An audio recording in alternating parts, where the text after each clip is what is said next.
ಬುದ್ಧಿ, ಈ ಒಂದು ಪ್ಯಾಕೆಟ್ ಅಲ್ಲಿ ಕಾಸು ಸಿಗುತ್ತಂತೆ, ನೋಡೋಣ ಬನ್ನಿ ಬುದ್ಧಿ. ಇದ್ರಲ್ಲಿ ಕಾಸು ಸಿಗುತ್ತಾ? ಓಪನ್ ಮಾಡಿ ನೋಡೋಣ ಬನ್ನಿ ಬುದ್ಧಿ. ಅಯ್ಯೋ, ನನ್ ಮನ್ಸನ್ನೇ ಕತ್ಬಿಟ್ಟಿಯಲ್ಲೋ ಕರಿ ಮನ್ಮತ. ಬುದ್ಧಿ ಬನ್ನಿ, ಪ್ಯಾಕೆಟ್ ಒಳಗೆ ಏನಿದೆ ಅಂತ ನೋಡೋಣ.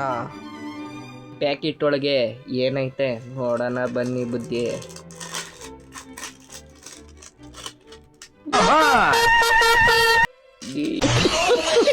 ಇದ್ರೊಳಗೆ ಅಂತೂ ಏನೂ ಇಲ್ಲ ಬುದ್ಧಿ.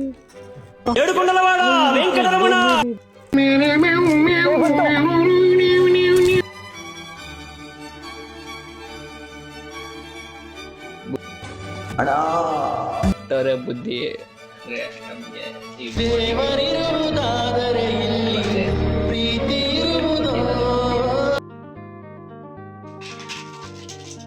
ಈ ಪ್ಯಾಕೆಟ್ ನೋಡ್ಕೊಂಡು ನಮ್ಗೆ ದುಡ್ಡು ಸಿಗ್ತೈತೆ ಅಂದ್ರೆ ಬುದ್ಧಿ, ಆ ಪ್ಯಾಕೆಟ್ ಅಲ್ಲಿ ಕಾಸು ಇರುತ್ತೆ ಅಂತ ನೋಡಿದ್ರೆ ಬಲೂನ್ ಇದೆ ಬುದ್ಧಿ. ಇದೇ ತರ ಇನ್ಫಾರ್ಮೇಶನ್ ವಿಡಿಯೋಗೆ ಇನ್ಫೋ ಕನ್ನಡಿಗ ಪೇಜ್ಗೆ ಫಾಲೋ ಮಾಡಿ.